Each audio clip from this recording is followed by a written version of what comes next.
भारत सरकार से और तमाम राज्य सरकारों से ये डिमांड है कि हमको लिविंग वेज तय किया जाए। आर्थिक विकास के लिए राष्ट्रीय श्रम नीति बने, सभी को सामाजिक सुरक्षा मुहैया हो। भी जो हमारा डिमांड है लास्ट पे ड्रोन का 50% पेंशन, हमारी मांगे पूरी नहीं होगी तो हमारा आंदोलन जारी रहेगा।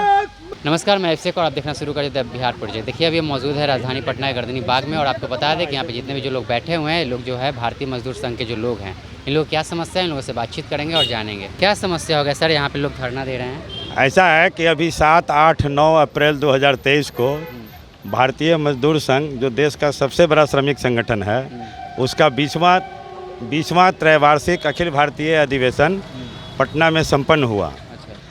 तो त्रैवार्षिक अधिवेशन में, अखिल भारतीय अधिवेशन में प्रमुख प्रस्ताव लिए जाते हैं जो सरकार के पास विचारार्थ भेजे जाते हैं और समय सीमा तय की जाती है।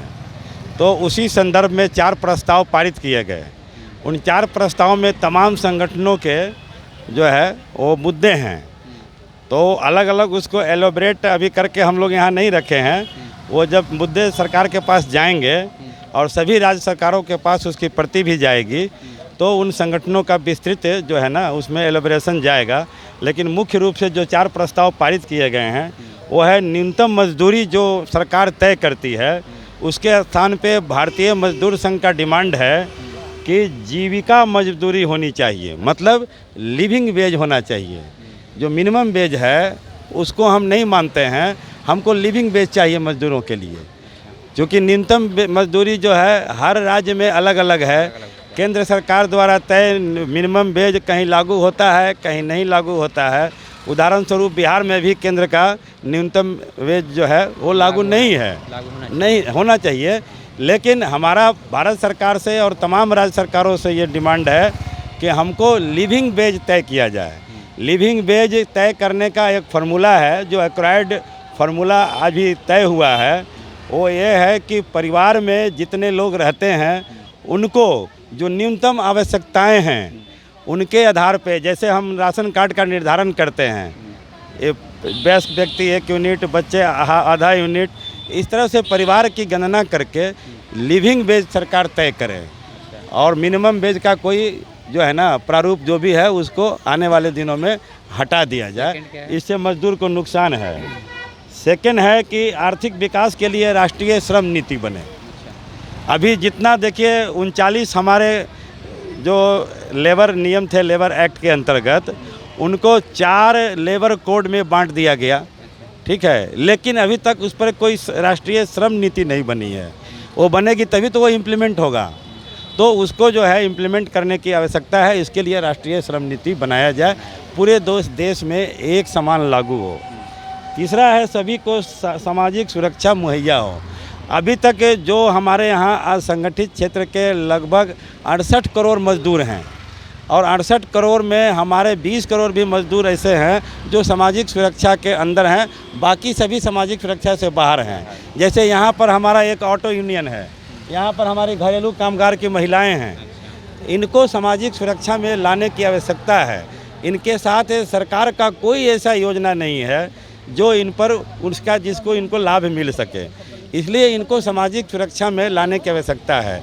वैसे हमारे गीक वर्कर हैं, जैसे फुटपाथ पर जो है बेचने वाले, खोमचा वाले, या आपके जो हमारा वो स्विगी का और जोमेटो का जो सामान ढोते हैं उनका, प्लेटफॉर्म वर्कर जो हमारे हैं इनका कोई सामाजिक सुरक्षा में इनको नहीं रखा गया है। तो ये तमाम वैसे घरेलू कामगार की महिलाएं हमारी बहुत सशक्त हैं पटना में, पूरे बिहार में, तो इनको भी सामाजिक सुरक्षा के अंदर लाया जाए। ठेका प्रथा जो है, ठेका प्रथा को बंद किया जाए।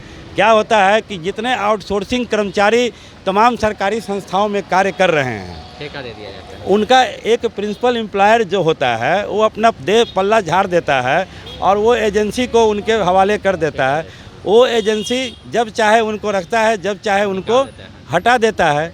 जबकि भारत सरकार ने ये तय किया था नियम और शर्त कि भले आपका ठेकेदार एजेंसी बदल जाए लेकिन मजदूर और श्रमिक नहीं बदलेंगे।